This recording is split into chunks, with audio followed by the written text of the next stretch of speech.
Hello mga ka-dears in Canada, welcome back to our channel. Ayun nga, Sunday morning dito sa amin sa Calgary, Alberta. At papunta tayo dito sa basketball game namin. Bali, makakasama nga pala natin ngayon yung mga katrabaho ko sa bagong company. So, bali mix na to. Kasama ako sa design department tapos sa production. Ganun karami mga Pilipino dito sa bagong company namin or bagong company na pinagtatrabahuan ko. So, yun.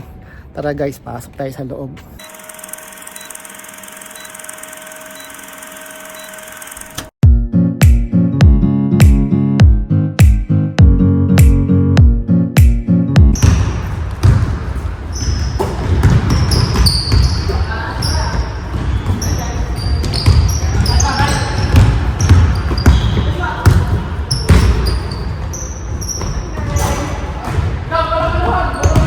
One eternity later. Hello mga ka-dears in Canada. So welcome back again dito sa ating channel. At eto nga, at kakauwi-uwi lang natin galing sa paglalaro ng basketball. At yun nga, habang nagpapahinga dito ako dumiretso sa likod bahay. Medyo ang ganda kasi ng panahon ngayon, presko yung hangin. Lalo na pag dito ka pumesto sa likod namin, madaming puno. So nakaka-relax, mabilis matatanggal yung pagod natin dito. So yun nga, habang nagpapahinga tayo mga guys, naisip ko na gumawa ng content or ng vlog ngayon. At ang naisip ko nga is yung napapanahon ba? Kasi recently marami kong napapanood na mga vlogs, mga content sa mga iba't ibang social media platform tungkol sa mga umaalis o parami na ng parami yung umaalis na immigrants dito sa Canada. So naisip ko lang siguro kung ano yung mga reason kung bakit sila umaalis. Pero ito rin, kung kami tatanungin or kami ni Mrs. yung tatanungin at lulugar sa pwesto ng mga umaalis na immigrants na yun dito sa Canada, siguro ito yung 5 na dahilan kung bakit kami aalis dito sa Canada. For years, Canadian cell phone prices have been among the highest in the world. The growing number of immigrants leaving Canada. I did not create this financial mess. But when the cost of living is also soaring, higher tax bills are tough to swallow. It's a struggle these days to make a living and pay their expenses. I think it's an aggressive increase. Like, we just got one last year. It's a lot. Kasi nga recently mga guys, medyo umingay yung Canada sa mga kaliwat kanan na mga balita. Actually, okay sana kung magaganda Kaya lang itong mga balita na to halos hindi maganda para sa nakakarami dito sa amin. Kaya ayun, siyempre ako bilang nanggaling din ako sa pagiging international student. So parang kung ibabalik ko yung mga panahon na yon tapos doon nangyari yung mga pagbabago na to. So medyo hindi rin magiging maganda para sa akin. So yun nga, recently or early this year, yung mga pagbabago na yon is yung paglalagay ng cap sa international student. Tapos ito nga, yung huli, yung PGWP naman. Tapos parang may naririnig pa ako na parang early next year, parang magkakaroon na rin ng changes sa pagpapapasok ng mga temporary workers. So yun, yung mga dahilan na yun or yung mga balita na yun, paisip ako siguro kung kami ni Mrs. ilulugar namin or magkakaroon kami ng mga dahilan kung ano yung ba't kami aalis ng Canada. Ito yon 5. Parang 5 yung naisip ko na dahilan. So yun nga guys, umpisa na natin sa number 1 sa listahan namin is yung medical or yung healthcare system. Actually sa mga past videos ko, past vlogs, maganda naman yung nasasabi ko about sa healthcare system. Which is totoo naman mga guys, maganda talaga ang healthcare dito. At halos wala ka kasing iisipin pagpasok mo sa ospital. Hindi mo naiisipin kung paano mo babayaran or kung saan ka kukuha ng pambayad para dun sa pagpapagamot mo. Dito kasi, although binabayaran mo siya ng hindi mo nararamdaman kasi nga dinadaan sa tax, pero goods pa din siya. At the end of the day, ikaw pa rin naman talaga yung magbe-benefits. Para kasing hindi kagaya ng ibang bansa, halimbawa sa Pilipinas, parang isang biglaan na kukunin sa bulsa mo yun yung medyo masakit. Pero dito kasi mga guys, parang binabawas nga siya sa sahod mo sa form ng tax, kaya hindi mo siya ramdam.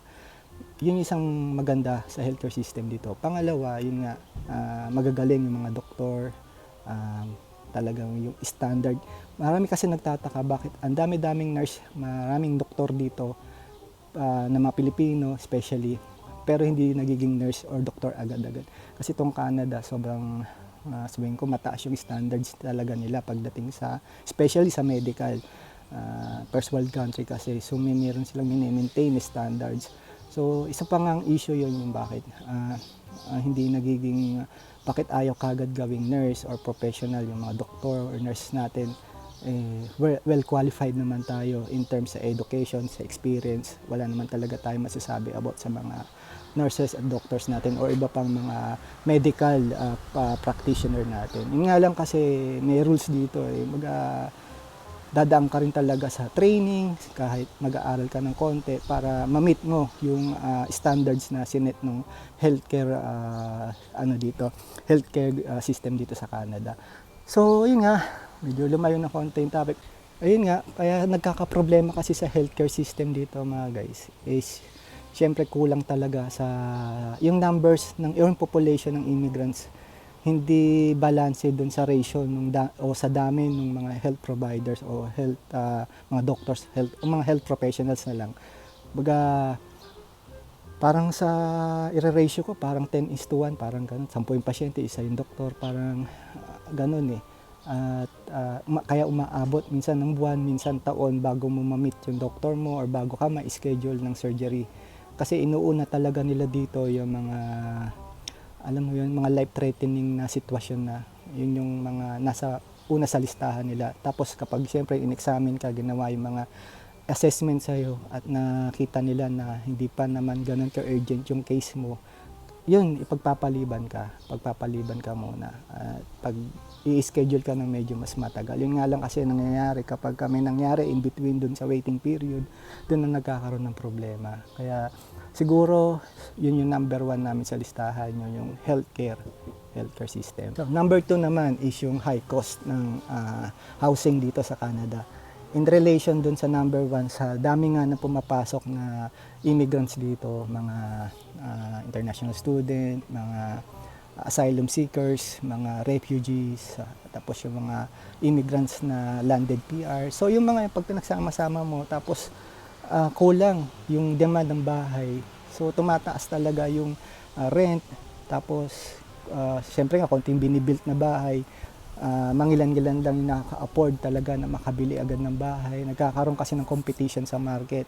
Naalala ko kasi dati, or last year, or previous years, nung nag-start kami ni Mrs. na hanap-hanap na property, naranasan pa namin talagang tumatawad kami from, halimbawa, set natin ng yung isang single family home na binibenta nakalisted sa market ng 300,000. Siguro kaya pa namin tawaran up to 270.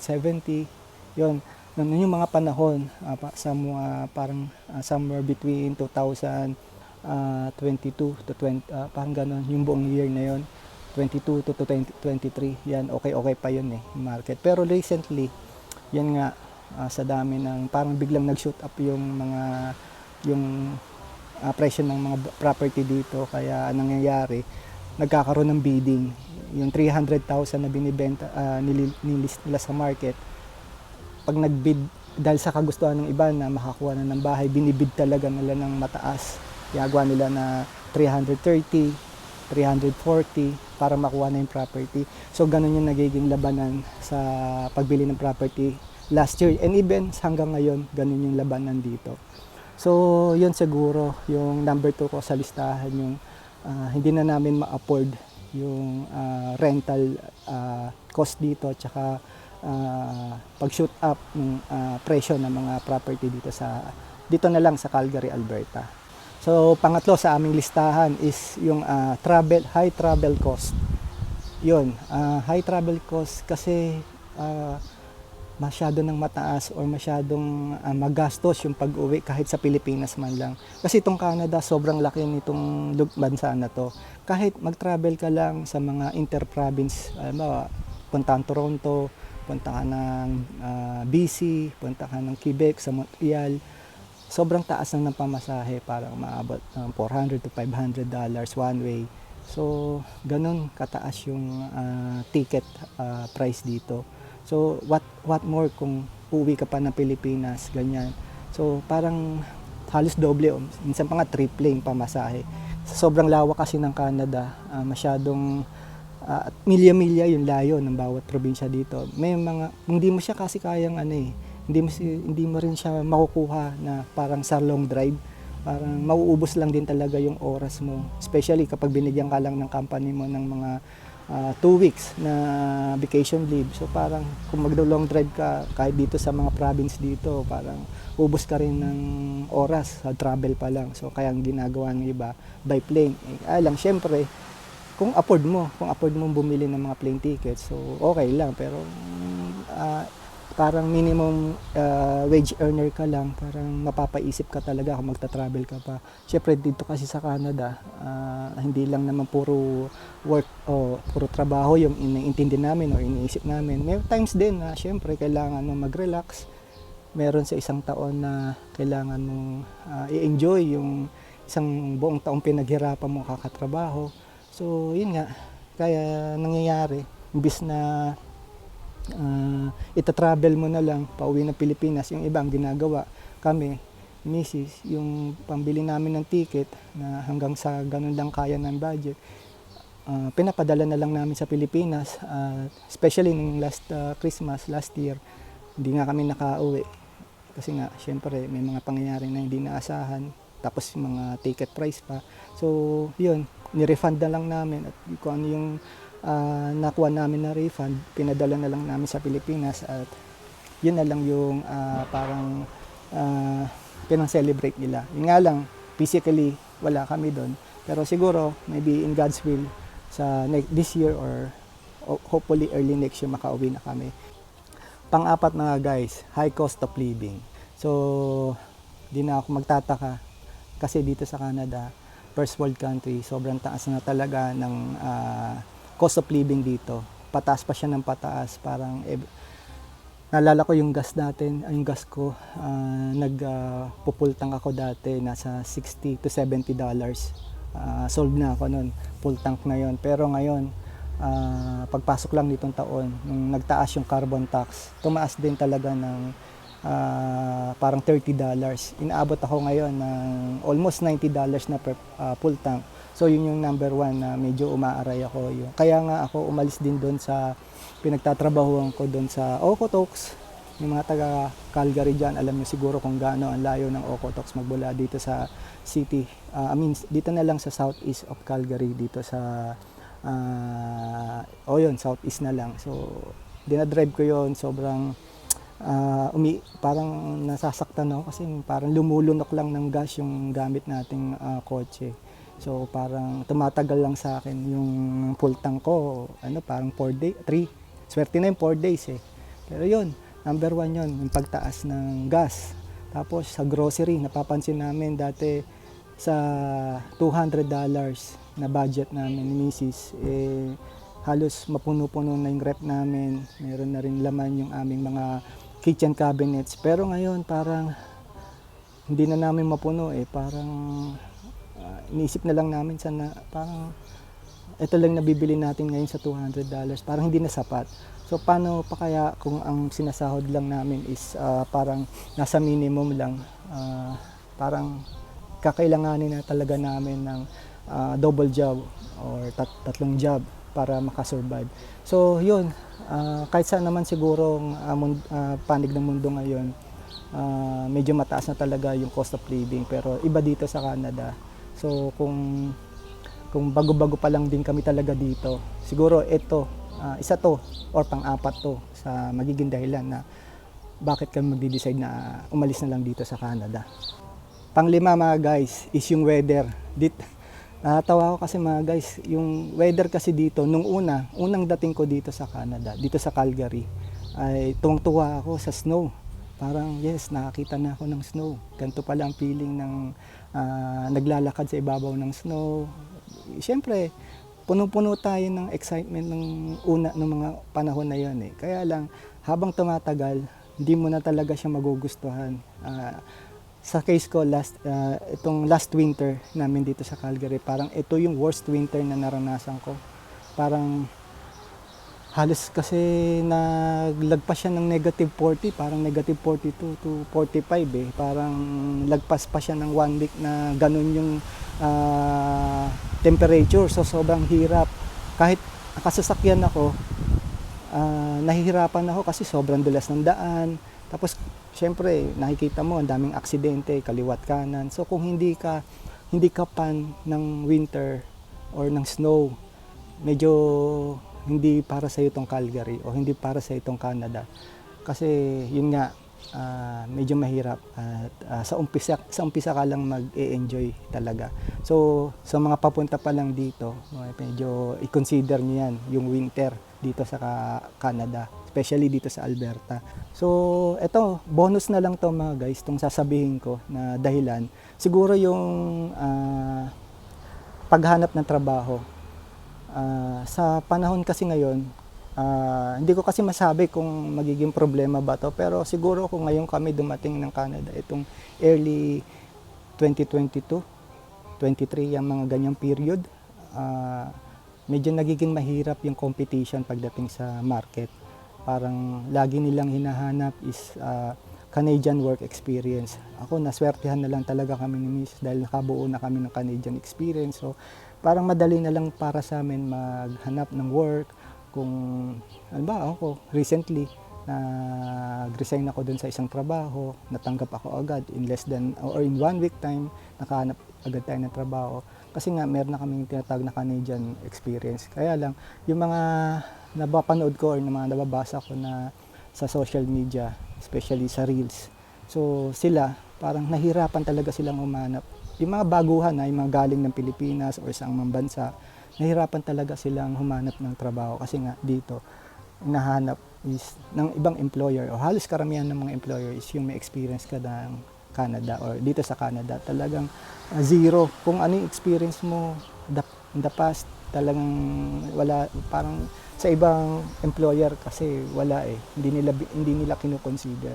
So, ngayon, lalo ngayon, maraming immigrants dito, marami yung pumasok ngayon dito. Isama natin yan yung mga naka-PGWP, mga international student. So yung market, ang laki ng competition. Kaya siguro baka kung kami, mahirapan din kami ni Mrs. kung ngayon lang kami dumating ng Canada. So yun, parang bonus na reason yun. Kung isa yun, sa i-consider din namin na dahilan kung bakit aalis kami ng Canada.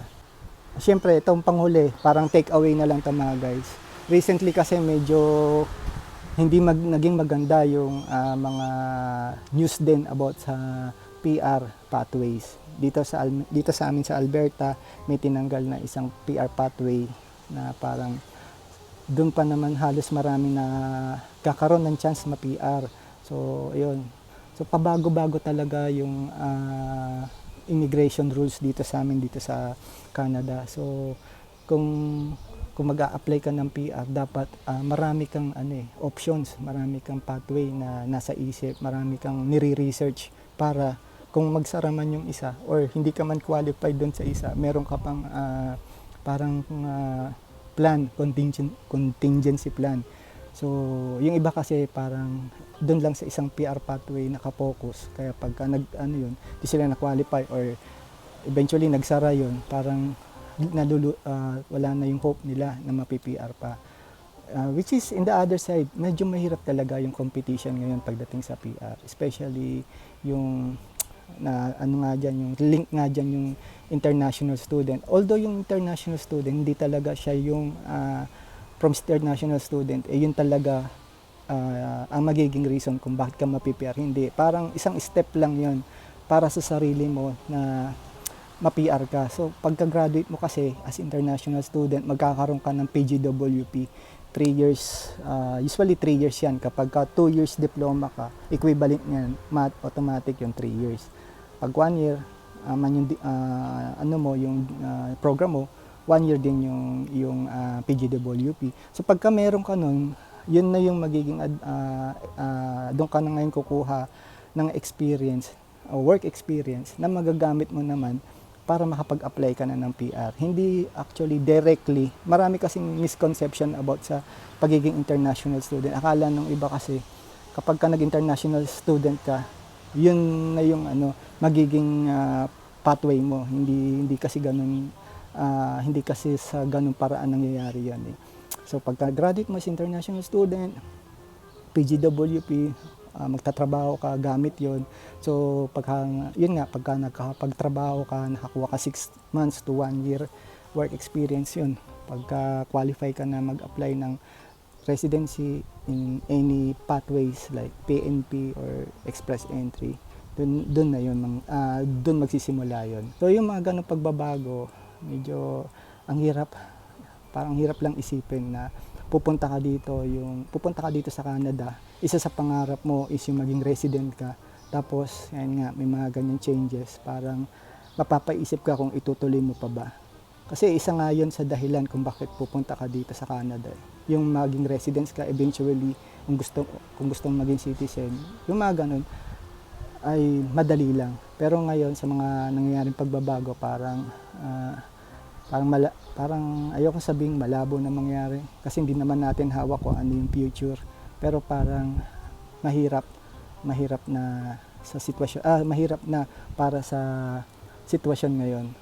At so, yun nga mga guys, yan yung mga 7 na dahilan kung bakit kami aalis ng Canada. Kung may magtatanong lang sa amin at kung nasa sitwasyon kami ngayon na hindi pa kami PR o hindi pa kami residents dito sa Canada, kumbaga floating yung aming status at bago-bago pa kami dito, siguro mapapaisip kami at yan yung magiging dahilan kung bakit namin titimbangin yung aming sitwasyon dito, kung aalis pa ba kami o itutuloy namin yung pag-i-stay at pangarap namin para maging resident dito sa Canada. At syempre, doon sa mga bago pa lang or nandito na sa Canada na floating yung status, naka-temporary workers, ganyan, international student na naka-PGWP, ay laban lang. Baga, syempre, hindi naman parang pag nagsara yung isang pinto, hindi naman forever ganun eh. May magbubukas pa din. Kami, dumaan din naman kami sa mga maraming pagsubok at kinaya naman namin. Siguro tiwala lang din sa taas. Hindi ka naman niya dadalhin dito sa Canada. Actually, marami nga nangangarap talaga, umuubos ng milyon-milyon makarating lang sa Canada, and the end of the day nare-reject yung application nila.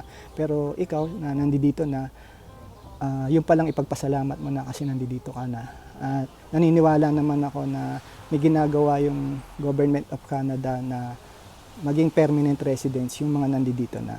So yun, wag lang tayo mawalan ng pag-asa at tuloy lang sa laban ng buhay. At ayun nga mga guys, at medyo nagugutom na rin tayo. Magluluto na muna ako ng aming hapunan. At paano mga guys, see you later na lang sa mga susunod nating vlogs at happy weekend everyone.